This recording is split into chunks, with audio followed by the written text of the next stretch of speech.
Aujourd'hui, il y a une pression immense sur les individus en termes de charge de travail et en termes de quantité d'informations à traiter. Parce que nous travaillons avec des personnes aux compétences différentes, du fait que nous soyons toujours connectés avec les outils technologiques, parce que nous travaillons avec des personnes à l'autre bout du monde. Il n'y a pas de réel effort de la part des organisations pour déterminer les limites et dire « Voilà ce qu'on attend de vous et nous ne souhaitons pas que vous repoussiez sans cesse vos limites. » Quand les individus pensent que c'est ce que l'on attend d'eux, cela les pousse à aller de plus en plus loin et gérer toujours plus d'informations. Cela engendre un stress accru dû à un sentiment de pression constante. Les recherches récentes en psychologie cognitive ont démontré que le bonheur et le bien-être ne sont pas optionnels, ils sont essentiels. Lorsque l'on se sent bien, notre esprit est dans une meilleure disposition. Nous sommes plus à même d'explorer de nouvelles choses, de réfléchir et d'avoir un meilleur contact avec autrui. Nous avons réalisé à quel point le bien-être est un facteur important non seulement pour l'individu, mais aussi pour l'entreprise. Dans un contexte économique très demandeur en matière de savoir et de créativité, nous avons besoin d'individus dans leur meilleure disposition pour qu'ils produisent un travail de qualité.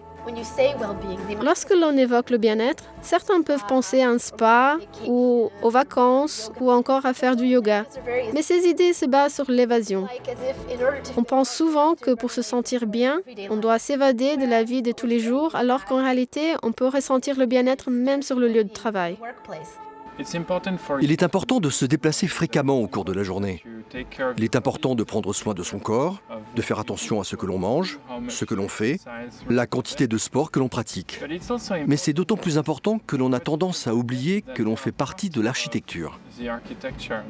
Nous sommes de fait des éléments physiques de l'espace. Les espaces nous disent des choses, ce que nous sommes censés faire, ce que nous avons le droit de faire et ce que nous ne sommes pas autorisés à faire.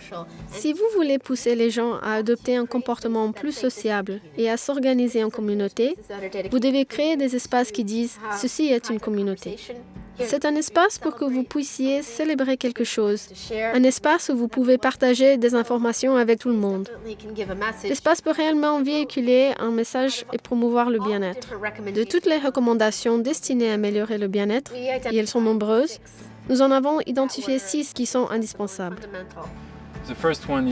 La première est la pleine conscience, c'est-à-dire la concentration et le contrôle de l'esprit. La deuxième est l'authenticité, qui signifie être soi-même au quotidien. La troisième est la notion d'appartenance. Elle sous-entend la création d'une communauté soudée. La quatrième est la notion de sens, ou le sentiment que ce que vous faites a une répercussion sur l'objectif de l'entreprise. La cinquième est l'optimisme. C'est la façon dont vous regardez le monde en conservant un état d'esprit positif. La dernière est la vitalité, qui comprend tout ce que vous faites pour être en bonne santé physique et l'établissement d'une relation corps-esprit en tant que tout. Un grand nombre de chercheurs ont tenté de comprendre non seulement l'aspect préventif, comment pouvons-nous éviter que les gens soient stressés, en burn-out ou blessés, mais comment amener les personnes non pas de -5 à 0, mais de 0 à 10. Comment aider les individus à s'épanouir. Une des choses qui a vraiment inspiré notre travail a été de nous demander comment pouvons-nous faire en sorte que les gens quittent leur lieu de travail avec un sentiment de bien-être supérieur à celui qu'ils éprouvaient à leur arrivée. Si nous sommes malades, déprimés ou préoccupés, alors nous n'allons pas avoir la disponibilité mentale pour effectuer notre travail. Le bien-être est véritablement un fondement aujourd'hui, car ce que les organisations demandent aux individus, c'est de donner le meilleur d'eux-mêmes. Et nous ne pouvons réellement accomplir cela que si nous nous sentons bien.